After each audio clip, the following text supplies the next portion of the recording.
I'd like to end with a story that every now and then, especially in the campaign trail, you see a situation and it really hits you. And I had one such moment a week and a half ago. I was in Burlington at a kite festival.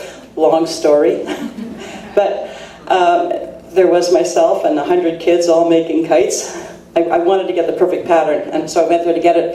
And a party joined my table. It was a very elderly gentleman who was stooped almost double, and he had an adult daughter with him. And I thought, I was so moved to think that this man was there with his daughter making a kite. It was just such an appropriate thing to do. And I hadn't seen his wife come beside me on my side of the table, and I heard the voice first. And I heard her say as much to herself as me. She said, "These were supposed to be our golden years." I thought, thud. And you know, this woman was not complaining, but she told me that her husband had developed Alzheimer's, and when they could as a family, they tried to do anything they could in terms of therapy and togetherness just to keep her husband grounded in the family.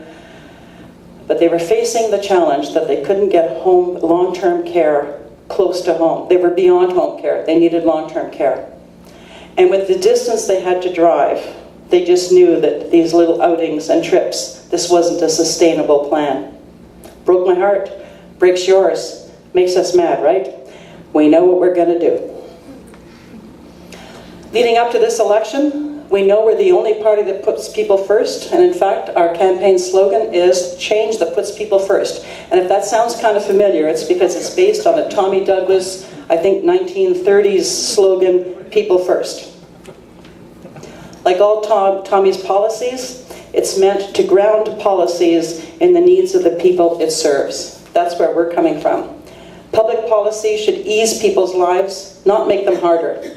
And on October 6th, we intend to deliver on that promise. Il y a beaucoup à faire pour notre gouvernement, pour que notre gouvernement provincial réponde mieux aux besoins de la population. Ensemble, nous pouvons le faire. Je vous remercie.